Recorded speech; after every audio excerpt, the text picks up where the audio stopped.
All right. So in yesterday's vlog, we spoke about videos in Merchant Center.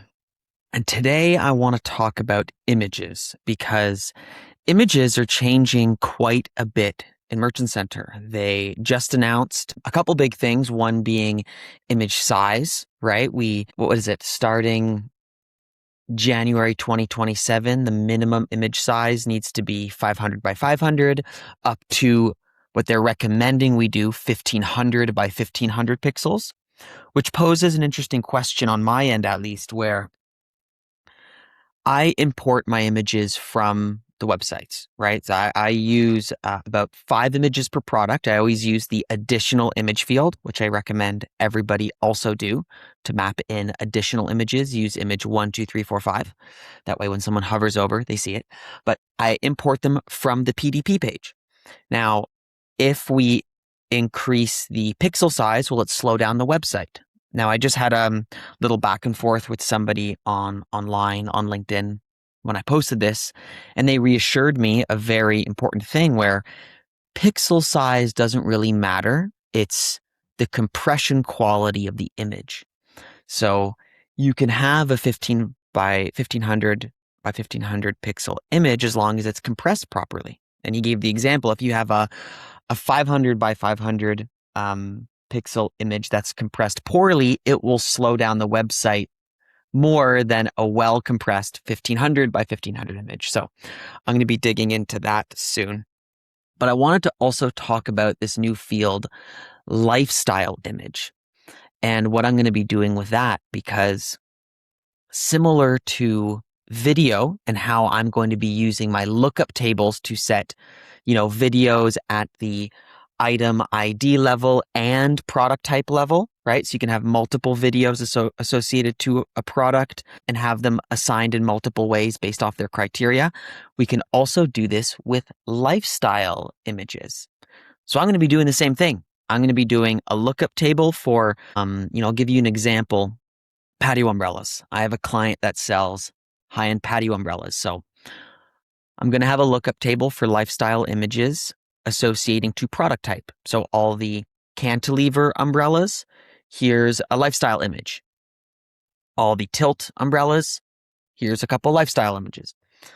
But then I also want a lifestyle image for this specific product, because within cantilever umbrellas, there's a wide range of products. And if we make an image, or my example yesterday's vlog, a video, I want that associated to this specific product. So that's just going to be done by means of a separate lookup table, a little separate rule that says use this lifestyle image for this group ID. So I think that's really interesting. It's really going to help. And while I've been on this little rigmarole of looking for ways to improve my images, I did find a little interesting layer of improving the first image on a product that I wanted to identify. I think everybody should think over. So typically when we import these images from Shopify, we do, import image 1, 2, 3, 4, 5. And it's usually just the first image that you have on your store is the first one that's going to be used to surface to Merchant Center.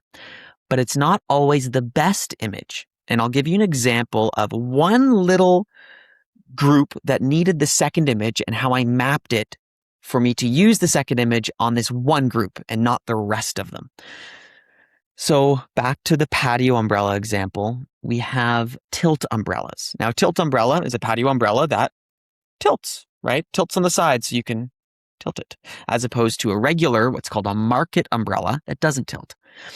Now, the first image on both market umbrellas and tilt umbrellas is the umbrella straight up. No tilt is shown. The tilt is only shown on the second image. So on the website, you see both umbrellas standing, but then when you hover over, you see the tilt.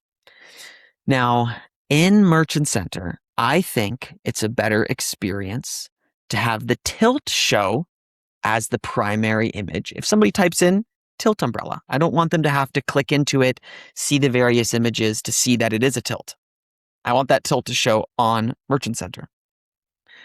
So what I did was I went to Data Feed Watch And I built a little rule. It's great. It says, for my product images across the whole gambit of my store, use image 2 if the product type is tilt umbrella.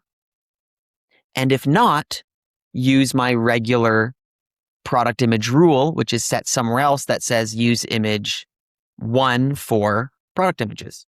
Then I have separate rules that say use image 2 for image 2, 3 for image 3, whatever. But this little rule that says if this, then that. This is why we use feed management softwares. I get pushback a lot from clients. Why am I spending $60 a month to do this? This is why. Being able to set specific images for specific product groups, specific videos for specific collections. This is why we use these tools and why I'm happy to recommend my clients to pay for them if you leverage them right, which I do. So anyways, that's my vlog for the day.